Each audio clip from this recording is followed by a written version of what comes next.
मैं ये हरगिज़ नहीं कह रहा कि जनाब इसमें जो हमारे साइड पे लोग थे, हमारी उस वक्त की सिविल और फ़ौजी क़यादत, वो बिल्कुल क्या कहना चाहिए, मासूम थी। वो हरगिज़ मासूम नहीं थी।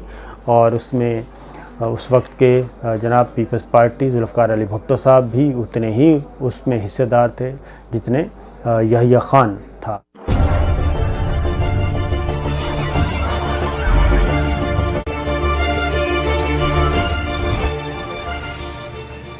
হোয়াটসঅ্যাপ গাইজ আসসালামু আলাইকুম। আপনারা কেমন আছেন? আশা করি সবাই ভালো আছি। আমি জুনেদ আলী, আপনারা দেখতেছেন জুনেদ আলী অফিশিয়াল। আমি আপনাদের জন্য একটি ভিডিও ফ্লাই করতে যাচ্ছি, সবাই দেখবেন। आशा करी সবাই দেখবেন, ভালো লাগবে। आज बात करने वाले हैं पाकिस्तान की मीडिया के हवाले से कि दिसंबर के महीने में 1971 का जो वाक़या पेश आया था उसका सारा क्रेडिट इंडिया लेना चाहता है। और हर मौके पे, चाहे वो बांग्लादेश के अंदर खड़ा हो या इंडिया के अंदर खड़ा हो, तो नरेंद्र मोदी भी अक्सर ये बात करते हुए आपको नजर आएंगे कि बांग्लादेश बनाने में हमारा हाथ था, बांग्लादेश को हमने बनाया, बांग्लादेश को हमने अलग किया, बांग्लादेश को हमने जो है वो सारा कुछ बनाया। तो आज पाकिस्तान के मीडिया के ऊपर इसके बारे में क्या कहा जा रहा है और ऑपरेशन जैकपॉट के हवाले से क्या अपडेट है, उसके हवाले से बीबीसी न्यूज़ की तरफ से एक रिपोर्ट शाया की गई है। उसके ऊपर पाकिस्तान की मीडिया का क्या रद्द अमल है, आज इसी हवाले से बात करेंगे। और इंडिया का इसमें क्या किरदार है और इंडिया ने किस तरह से पाकिस्तान को नुकसान पहुंचाया और बांग्लादेश को बनाने में कितना हाथ है इंडिया का, आखिर इतना क्रेडिट वो कैसे ले सकता है। बंगालियों की एक अपनी तहरीक थी जिसको एक साइड पे लगा दिया गया और इंडिया खुद क्रेडिट लेने की हर जगह पे कोशिश करता है। जहाँ पे भी कोई काम हो जाए, अच्छे काम में खुद को इन्वॉल्व कर लेता है, अगर कोई और अच्छा काम करे तो उसके अंदर कीड़े निकालना शुरू कर देता है, उसके ऊपर तनकीद करना शुरू कर देता है। तो आज पाकिस्तान का मीडिया इस हवाले से क्या कहता है, ऑपरेशन जैकपॉट के हवाले से और बांग्लादेश के बारे में जो इंडिया बयान देता रहता है उसके बारे में। तो वीडियो स्टार्ट करने से पहले आप दोस्तों से गुजारिश है, अगर आप चैनल पर नए हैं तो चैनल को सब्सक्राइब करें, साथ बने बेल आइकॉन को भी दबाएं ताकि आपको वीडियो का नोटिफिकेशन सबसे पहले मिलता रहे। चलें वीडियो स्टार्ट करते हैं। 1 2 3 गो। बिस्मिल्लाहिर्रहमानिर्रहीम। नाज़रीन, साबिक शाकिर की तरफ से आप सबको अस्सलाम वालेकुम।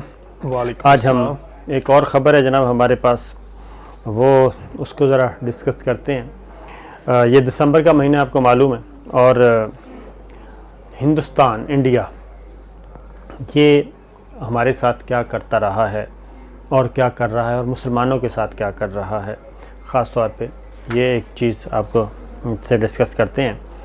और एक प्लान तैयार किया जा रहा है और वो है कि जनाब इंडिया में मुसलमानों को बेरियासत कर दिया जाए, यानी स्टेटलेस कर दिया जाए और उसको दूसरे दर्जे का शहरी बना दिया जाए। और उसके लिए ये आहिस्ता आहिस्ता जो बीजेपी, आरएसएस और वहाँ की हिंदुत्व का जो नज़रिया है, हिंदुत्व का, ये आगे बढ़ रहा है। और उसमें इंडिया की जो हिंदू इस्टेब्लिशमेंट है वो ख़ास तौर पे इस पे अमल कर रही है। और आम तौर पे जो ये फिर ये भी है कि एक आम तौर पे ये तासर दिया जाता है जनाब कि ये जो बांग्लादेश है ये अलहदा किया गया और इसमें टोटल जो है वो सारे का सारा सब कुछ पाकिस्तान पे डाल दिया जाता है, यानी कि मगरबी पाकिस्तान जो इस वक्त मौजूदा पाकिस्तान है इस पे डाल दिया जाता है। इसकी ख़ास तौर पे मिलिट्री लीडरशिप पे डाला जाता है कि जनाब ये सब कुछ हमने किया। हमारी बिल्कुल कोताहियाँ मौजूद हैं, गलतियाँ कोताहियाँ मौजूद हैं। और जब ये साजिश हो रही थी तो हमारी उस वक्त की सिविल मिलिट्री लीडरशिप ने ये चीज़ें क्यों नहीं अंडरस्टैंड की और उसका तदारुक क्यों नहीं किया, और जो जाल दुश्मन ने बुना था उस जाल में हम उस तरह से क्यों फंसे। ये मैं आपको, एक तो ये है कि जनाब मोदी सरकार क्या कर रही है। तो मोदी सरकार का जो बिल है नया, वो शहरियत बिल, वो भारतीय मुसलमानों को स्टेटलेस बना सकता है, यानी कि उनसे शहरियत का हक़ छीन सकता है और उनकी हालत फिर वहाँ पे होगी बिल्कुल जानवरों की तरह। उनका कोई हक़ नहीं होगा, ना सियासी हक़ होगा, ना ज़ाती हक़ होगा, ना उनको इंसानी हक़ हासिल होगा, किसी किस्म का हक़ हासिल नहीं होगा। और ये इंकशाफ किसने किया है, ये इंकशाफ भी इंसानी हकूक़ की तंजीमें हैं जनाब वो कर रही हैं, और उसमें जनूबी एशिया के ममालिक में अक़लियतों के हालात पर जो नज़र दौड़ाते हैं जनाब, उस रिपोर्ट में ये इंकशाफ किया गया है कि जनूबी एशिया में शहरी आज़ादियों पर नज़र रखने वाली तंजीम है ये south Asia state of minorities, इसकी सालाना रिपोर्ट आई है। और इस सालाना रिपोर्ट में ये इंकशाफ किया गया है कि जनाब 2021 में भारत के मुसलमान जो हैं उन पे एक क़यामत आने वाली है, और अगर मोदी सरकार इसमें कामयाब हो जाती है तो फिर ये इसमें फिर मुसलमान जो हैं भारत में बसने वाले 22 करोड़ मुसलमान, तो एक पूरा पाकिस्तान उसके अंदर बसता है जी, वो 22 करोड़ मुसलमान जो हैं उनका कोई पुरसाने हाल नहीं होगा। और इसमें ख़ास तौर पे ये इंकशाफ ये भी किया गया कि जनाब कि भारत के जो टीवी और इलेक्ट्रॉनिक और प्रिंट मीडिया है वहाँ पे इस तरह के वाक़यात रिपोर्ट ही नहीं हो रहे, और इनको जो रिपोर्ट करते हैं उनको बंद कर दिया जाता है, और बाकी टीवी चैनल्स दिखाते ही नहीं हैं जो कुछ वहाँ पे हो रहा है। और ख़ास तौर पे फ़ॉरेन कंट्रीब्यूशन एक्ट तरक्की पसंद अक़लियती NGOs के ख़िलाफ़ हथियार के तौर पे इस्तेमाल किया जा रहा है, ये भी इस रिपोर्ट में कहा गया है। और ख़ास तौर पे ये रिपोर्ट जारी की गई गुज़श्ता रोज़ जब इन अक़लियती हकूक़ का आलमी दिन मनाया जा रहा था, उस दिन ये रिपोर्ट जारी की गई है, और भारत को अक़लियतों के लिए ख़तरनाक तरीन मुल्क करार दे दिया गया है। और इसमें ये 2020 की रिपोर्ट है south Asia state of minorities, और इसमें ख़तरनाक मुल्क इस हवाले से कि जनाब यहाँ पे मोदी सरकार का जो एक पूरा है एजेंडा, अपना एक प्लान, उसके मुताबिक हिंदू सिर्फ़ हिंदुओं का है, और हिंदुओं के अलावा किसी और को हिंदुस्तान में रहने की इजाज़त नहीं। और मुस्तक़बिल में ऐसी लेजिस्लेशन आएगी कि यहाँ पे इंडिया में सिखों को, मुसलमानों को, ईसाइयों को, बाकी मिनॉरिटीज़ को वहाँ पे उनका कोई पुरसाने हाल नहीं होगा, और उनको स्टेटलेस किया जाएगा। ऐसे ऐसे कवानीन बनाए जाएंगे कि सिर्फ़ हिंदू एंजॉय कर सकता है और कोई नहीं कर सकता। तो ये जनूबी एशियाई मुल्कों में जी शहरी हकूक़, जमहूरी आज़ादी और सेकुलरिज़म के तहफ़्फ़ुज़ के हवाले से जनाब ये चीज़ आई, और इसमें जो सबसे ये इसके रूह रवान जो हैं वो हैं जनाब BJP, RSS और ख़ास तौर पे नरेंद्र मोदी, वो इस नज़रिए को लेके आगे बढ़ रहे हैं। लेकिन इसमें एक बात ख़ास तौर पे कही गई है, और वो ये है कि एक इंडियन हैं रवि नायर, वो ये कहते हैं ख़ास तौर पे, उन्होंने कहा जनाब जिस तरीके से सिख मैदान में निकले हुए हैं और सिख रजिस्ट कर रहे हैं, अगर इसी तरीके से मुसलमान भी वहाँ पे रजिस्ट करें, मज़ाहमत करें और अपने हकूक़ के लिए आवाज़ उठाएं और कुर्बानियाँ देना जानें, तो किसी नरेंद्र मोदी, किसी BJP, किसी RSS की जुर्रत नहीं कि वो इस मकसद के लिए कामयाब कर ले, तो हो सके कि वो मुसलमानों को, 22 करोड़ मुसलमानों को दूसरे दर्जे का शहरी बना दें। और रवि नायर ने जनाब मुसलमानों के को झंझोड़ा है, इंडियन मुसलमानों को, कि इसमें जो बहुत सारे इलाके ऐसे हैं कि जहाँ पे मुसलमान जीत सकते हैं, असम्बलियों में पहुँच सकते हैं, लेकिन वो आपस में ही लड़ते रहते हैं, और जिसकी वजह से अब वो कामयाब नहीं हो पाते। और कौन लड़वाता है? दुश्मन लड़वाता है और हम लड़ते हैं। लेकिन एक चीज़ ध्यान में रखिए कि कुर्बानियाँ जब तक हम नहीं देंगे जी, इंडिया के मुसलमान जब तक कुर्बानियाँ नहीं देंगे उस वक्त तक ये पॉसिबल नहीं है, क्योंकि ये अब वहाँ के जो तज्ज़ियाकार हैं इंडिया के, मैं उनकी बात बता रहा हूँ, और जो मोतदिल एतदाल पसंद हिंदू हैं वो ये कह रहे हैं कि रवि नायर, अगेन मैं कहूँगा, वो कहते हैं 230 मिलियन मुसलमान हैं, अगर इनमें से 5 लाख भी तहरीक चलाएं और मज़ाहमत और पुरअमन तहरीक चलाएं और जेल जाने के लिए तैयार हो जाएं, तो इंडिया, BJP, नरेंद्र मोदी ये मजबूर हो जाएंगे ये तमाम कवानीन वापस लेने पे। लेकिन वो कहते हैं कि अफसोसनाक बात ये है कि ये सारी चीज़ें नहीं की जाती और मुसलमान आपस में डिवाइड हो जाते हैं। और मुख्तार नकवी जो हैं अक़लियती उमूर के वज़ीर जो हैं इस वक्त इंडिया के, वो ये सारा काम कर रहे हैं और वही सबसे आगे हैं। और मोदी सरकार ने एक मुसलमान को आगे किया हुआ है और वो मोदी सरकार की पॉलिसियों को डिफेंड करता है, मुख्तार नकवी। तो मुख्तार नकवी के बारे में वहाँ की जो शोरा कराम हैं, अदीब हैं, वो बहुत कुछ लिखते रहते हैं। लेकिन ये बात हकीकत है कि अब कुर्बानी देने का वक्त है और कुर्बानी दिए बग़ैर ये काम हो नहीं सकता। तो ये सारी सूरत आपको बताने का मकसद ये था कि जो इस वक्त इंडिया में हो रहा है, तो इंडिया में हमेशा मुसलमानों के ख़िलाफ़ इस्तेमाल किया गया। जो इस वक्त जो बातें की जा रही हैं यही बातें मैं आपको बता दूं कि जी बांग्लादेश के वक्त भी यही कुछ था। दिसंबर का महीना, इसलिए मैं कुछ चीज़ें आ रही हैं आलमी ज़राए अबलाग में ही आ रही हैं और ये एक रिपोर्ट शाया हुई है कि ऑपरेशन जैकपॉट और क़याम बांग्लादेश, इसमें पाकिस्तान के बहरी जहाज़ों को कैसे नुकसान पहुंचाया गया, जो ढाका की बंदरगाह पे मौजूद थे उनको कैसे नुकसान पहुंचाया गया। ये एक मुफस्सल रिपोर्ट है और ये शाया की गई है और आलमी ज़राए अबलाग BBC ने शाया की है और ये पहले भी शाया की है 1 साल पहले और फिर दोबारा शाया की है। तो इसमें जिसका बुनियादी क्रक्स हैं वो ये हैं कि जनाब अब इंडिया जो है, इंडियन आर्मी, वो सब के सब इसका क्रेडिट ले रहे हैं कि हमने कैसे बांग्लादेश बनाया और कैसे हमने बंगालियों के अंदर नफ़रत पैदा की।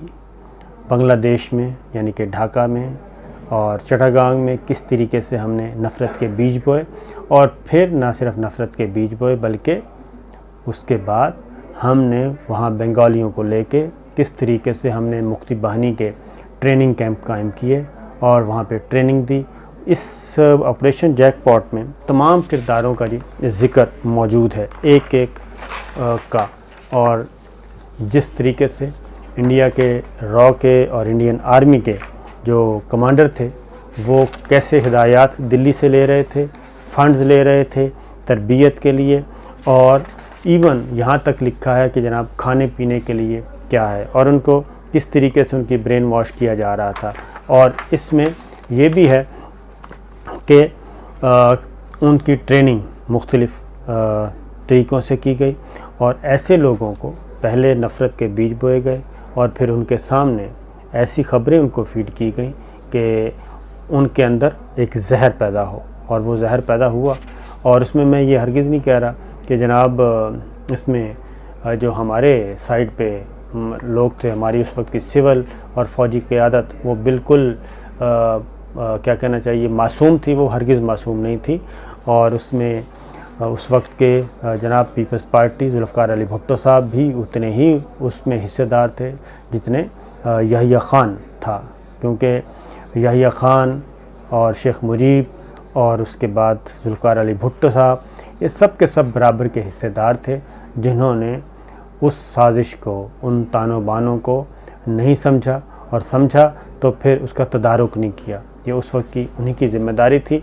और फिर न सिर्फ ये बल्कि ऐसे ऐसे गलत फ़ैसले किए गए कि जिससे दुश्मन को खुल खेलने का मौका मिला। अब यहाँ पे जी ये ऑपरेशन जैकपॉट जो है, जंगजू तैयार किए गए, जंगजुओं की तस्वीर मौजूद हैं, जंगजुओं की डिटेल मौजूद है, उनके नाम मौजूद हैं, किस कैंप में कैसे कैसे ट्रेनिंग दी गई, कैसे कैसे ठहराया गया, उनकी खुराक क्या थी, उनको कहाँ कहाँ से मुल्क के मुख्तलिफ़ हिस्सों से इकट्ठा किया गया, और फिर उनको म्यूज़िक सुना के, ये बिल्कुल ऐसे ही जैसे तालिबान ने शुरू किया था पाकिस्तान में, तहरीक तालिबान कलअदम तंजीम जो है, उन्होंने जो कुछ आके यहाँ सवात और हमारे शुमाली कह रहा हूँ कबायली इलाकों में ये सिलसिला शुरू किया था। और अफ़गानिस्तान में जो कैंप्स अभी भी लगे हुए हैं, और फिर उनको भेजा जाता था कि जाके ख़ुदकुश हमले किए जाएं और जाके फ़ौज पाकिस्तान को हमारी इबादत गाहों पे, मस्जिदों पे, बाज़ारों पे ख़ुदकुश हमले करवाए जाते थे। तो उसी तरीक़े का ये वही मॉडल 71 में ये एडमिट कर रहे हैं। कमांडर विजय कपल हैं जी, जो कि उस वक्त ये सारी चीज़ें देख रहे थे कि किस तरीके से धमाका खेज़ मवाद तैयार किया गया और फिर किस तरीके से उनको उसका इस्तेमाल का तरीका बताया जाता था। उन जंगजुओं को जो फाइटर थे, बल्कि कहना चाहिए जनाब टेररिस्ट तैयार किए उन्होंने बाकायदा तौर पे। और भारत में बी ऑर्डिनेंस फैक्ट्रियों में जी ये असलहा तैयार किया गया था और वहाँ से फिर ये सारा कुछ तैयार करके इनको दिया जाता था।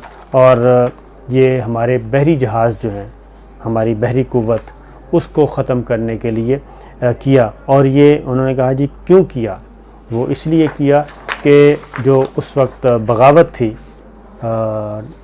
बांग्लादेश में, ढाका में, उस बगावत को हमारी जो फोर्सेस हैं वो कुचल चुकी थी।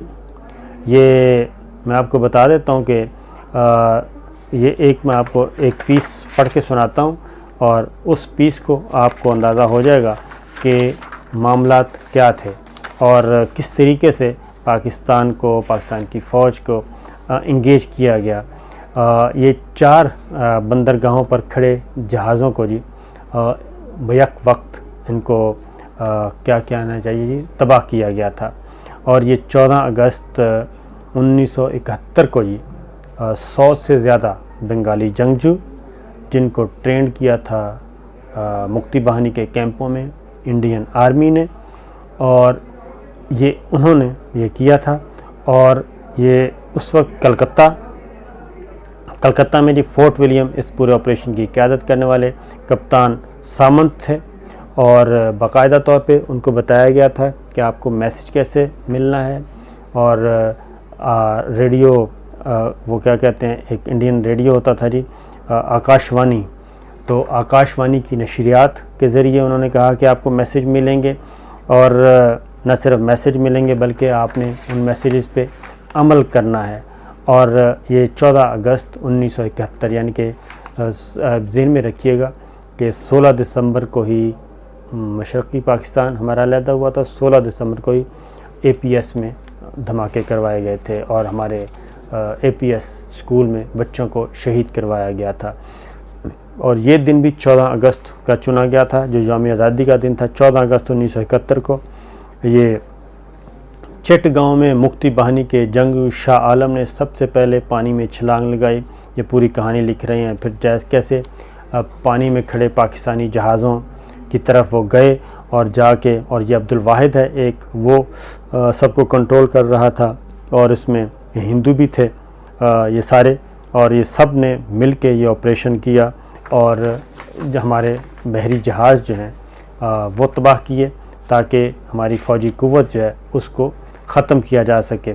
और उसकी रीज़न ये बताते हैं कि जनाब, क्योंकि जो पाकिस्तानी फ़ौज है वो कुचल चुकी थी बगावत को, और तमाम बागियों को जो मुक्ति बाहिनी के थे उन सब को इंडिया की बाउंड्री तक धकेल चुकी थी। और उन कामयाबी जो हैं वो कम ही उनको मिलने के चांसेस थे। और जिसकी वजह से ये एक ऑपरेशन किया गया और पाकिस्तान की जो बहरी कुव्वत है उसको तोड़ा गया। तो गुजारिश सिर्फ इतनी है कि इंडिया जो पहले दिन कर रहा था वही अब कर रहा है। पहले भी मुसलमानों के ख़िलाफ़ इस्तेमाल कर रहा था, अब भी मुसलमानों के ख़िलाफ़ इस्तेमाल कर रहा है। तो समझना तो हमें होता है कि जनाब हमने करना क्या है। और अगर अभी भी दुनिया की, और इसमें दुनिया की तरफ से कोई मदद नहीं आएगी, बल्कि अपनी मदद आप ही करनी पड़ेगी और आगे बढ़ना पड़ेगा। तो जी ये थी वीडियो, और इसके अंदर मुख्तलिफ़ पहलुओं के ऊपर बात की गई। इंडिया के अंदर नारवे सलूक की बात की गई जो कि मुसलमानों के साथ किया जा रहा है। और ये जो एक कानून लेके आए हैं, बिल लेके आए हैं, जिसमें NRC और CAA का कानून है, इसमें मुसलमानों के ख़िलाफ़ किस तरह से काम किया जाएगा और मुसलमानों को वहाँ पर किस तरह से कमज़ोर किया जाएगा, और मुसलमानों को किस तरह से वहाँ की शहरियत छीन ली जाएगी और उनको किस तरह से कमज़ोर किया जाएगा, और जो हक़ हिंदुओं को हासिल हासिल होगा वो कभी भी किसी दूसरी नेशनलिटी को नहीं होगा, क्योंकि इनकी नेशनलिटी ही ख़त्म कर दी जाएगी। तो ये किस तरह से अपना हक जता पाएंगे, और इनके ख़रीदे हुए वहाँ पे ज़मीनें, वहाँ पे कारोबार, वहाँ पे नाम, सब कुछ ख़त्म कर दिया जाएगा और इनको एक मुहाजिर के तौर पे वहाँ पे रखा जाएगा, जिस तरह से पाकिस्तान में अफ़गानी और बांग्लादेश के अंदर म्यांमार से आए हुए लोगों को रखा जाता है और इनको वापस धकेलने के लिए काम किया जाएगा।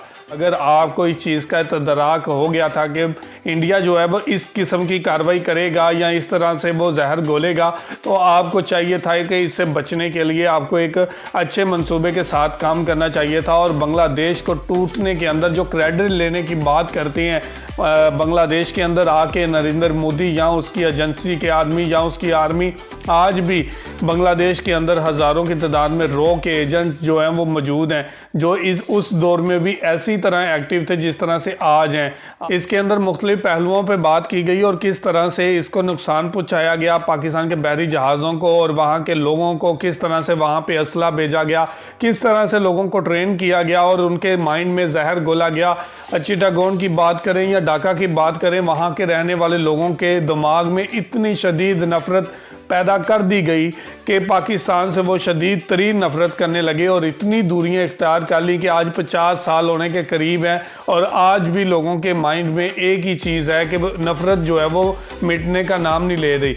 और जो भी वहाँ पे नुकसान हुआ, जो भी जानी और माली नुकसान हुआ, वो उसमें सभी बराबर के शरीक हैं। अगर आप बात करें इंडियन आर्मी की या पाकिस्तान आर्मी की या जो भी लड़ने वाले थे, इसमें सभी शामिल है, क्योंकि जो गोली होती है वो ऊपर किसी का नाम नहीं लिखा होता वो किसकी गोली और किसको लगेगी। तो जंग के दौरान जो भी नुकसान हुआ, जितनी भी शहादतें हुई या जितने भी नुकसान हुआ, ये बंगाली कौम का हुआ, ना कि पाकिस्तान का हुआ, ना कि इंडिया का हुआ। जो भी हुआ बंगाली कौम का हुआ। जान भी गई तो बंगाली की गई, नुकसान भी हुआ तो बंगाली का हुआ। और तब तक अगर हम लोग इस चीज़ को संभाल लेते और अगर इसको बेहतर तरीके से हैंडल कर लेते तो शायद आज हज़ारों जानें आज ज़िंदा होती जो इस जंग के ज़रिए जो शहादत नोश की है। तो आज कहने का मतलब सिर्फ यही है कि हम लोगों ने इसको समझने में, इसको संवारने में, इसको बनाने में बहुत टाइम लगा दिया और इसको बेहतर करने के लिए हमने कुछ भी नहीं किया, जिसकी वजह से बांग्लादेश को अलग बनना पड़ा। और इसके अंदर आज भी दुनिया के काफ़ी बड़े बड़े जो नेता बने फिरते हैं वो आज क्रेडिट लेने के लिए ढाका की यूनिवर्सिटियों में खड़े होकर ये कहते हैं कि बांग्लादेश को बनाने में हमारा खून शामिल है, बांग्लादेश को बनाने में इंडियन खून शामिल है। तो ऐसी बातें इनको ज़ेब नहीं देती कि ये जंग के बिना भी कोई हल निकाल दिया जाता तो ज़्यादा बेहतर होता और इस चीज़ का हल हम लोग निकाल सकते थे, लेकिन हम लोगों ने कोशिश नहीं की। तो ये थी आज की वीडियो। आप इस वीडियो के बारे में क्या कहना चाहते हैं ज़रूर कमेंट करके हमें बताइएगा। बहुत शुक्रिया।